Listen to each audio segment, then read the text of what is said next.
বাংলা আবেদন বা দরখাস্ত।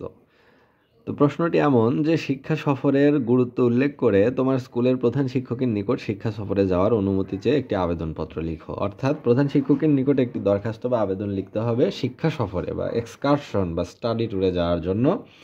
তো এটি পড়া হচ্ছে অষ্টম শ্রেণীর বাংলা ব্যাকরণ ও নির্মিতি বোর্ড কর্তৃক প্রণীত এই বইটি থেকে। তো প্রথমেই আগে তারিখ দিতে হয় দরখাস্ত বা আবেদনপত্রের শুরুতে বাম পাশের মার্জিন বরাবর, সেটা হলো 20/12/2018 বরাবর প্রধান শিক্ষক গজারিয়া শান্তিকুঞ্জ উচ্চ বিদ্যালয় সখীপুর। এবার বিষয় হলো শিক্ষা সফরে প্রেরণের জন্য আবেদন, অর্থাৎ শিক্ষা সফরে যাওয়ার জন্য আবেদন, প্রধান শিক্ষকের নিকটে একটি অনুমতি চাওয়া হচ্ছে। তো প্রথমেই মহোদয় বা জনাব এটা সম্বোধন, তারপরে বলতে হবে সবিনয় নিবেদন এই যে বা বিনীত নিবেদন এই যে আমরা আপনার বিদ্যালয়ের অষ্টম শ্রেণীর শিক্ষার্থী।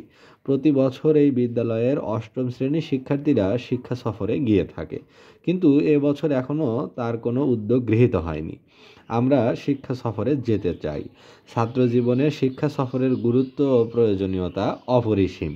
শিক্ষা সফরের ফলে ব্যবহারিক শিক্ষার সঙ্গে বাস্তব জ্ঞান ও অভিজ্ঞতা আরও সমৃদ্ধ হয়।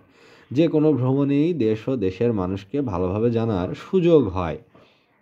আমরা এবার শিক্ষা সফরে ময়মনসিংহে যাওয়ার আগ্রহ প্রকাশ করছি। ময়মনসিংহ প্রাচীন শহর, এর মুক্তাগাছা থানা শিক্ষা সংস্কৃতিতে খুব অগ্রগামী ছিল।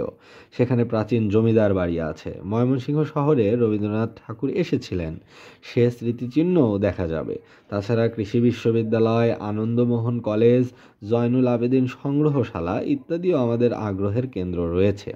এসব স্থান ও স্থাপনা দর্শন করে আমরা বিশেষ জ্ঞান অর্জন করতে সক্ষম হব। একদিনের এই সফরের সম্পূর্ণ ব্যয়ভার আমরা বহন করব।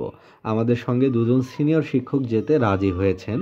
আপনার সম্মতি পেলে শিক্ষা সফরে যাওয়ার দিন ধার্য করে আমরা আমাদের অভিভাবকদের অনুমতি গ্রহণ করব। অতএব মহোদয়ের কাছে বিনীত আবেদন, আমাদের শিক্ষা সফরে যাওয়ার সদয় অনুমতি দিয়ে এবং ময়মনসিংহের সংশ্লিষ্ট কর্তৃপক্ষের সহযোগিতা লাভের প্রয়োজনীয় ব্যবস্থা করে বাধিত করবেন। বিনীত অষ্টম শ্রেণীর শিক্ষার্থীদের পক্ষে সায়েমা শতাব্দী, গজারিয়া শান্তিকুঞ্জ উচ্চ বিদ্যালয় সখীপুর। অর্থাৎ এখানে যে কথাটা বলা হচ্ছে সেটা হলো যে বিদ্যালয়ের শিক্ষার্থীরা সবাই মিলে একটা এক্সকারশন বা শিক্ষা সফরে যেতে চাচ্ছে। তো সেই ক্ষেত্রে প্রধান শিক্ষকের নিকটে একটু আবেদন করতে হবে যেন তিনি একটু ব্যয়ভার বহন করেন, সেখানে একটু প্রয়োজনীয় ব্যবস্থা করে দেন এবং অনুমতি দেন।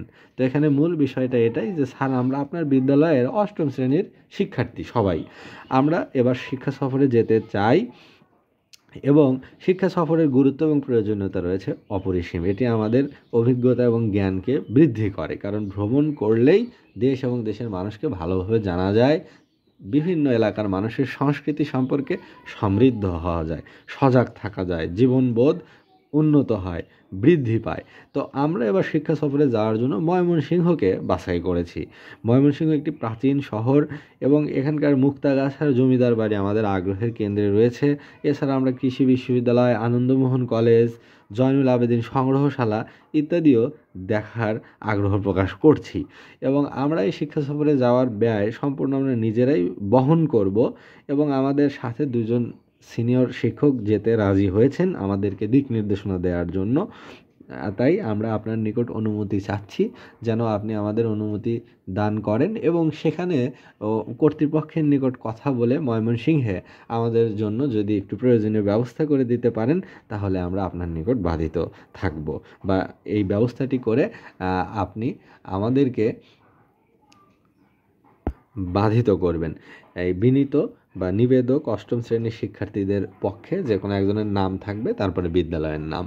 তো এভাবে লিখলেই এই আবেদনপত্র বা দরখাস্তটি হয়ে যাবে।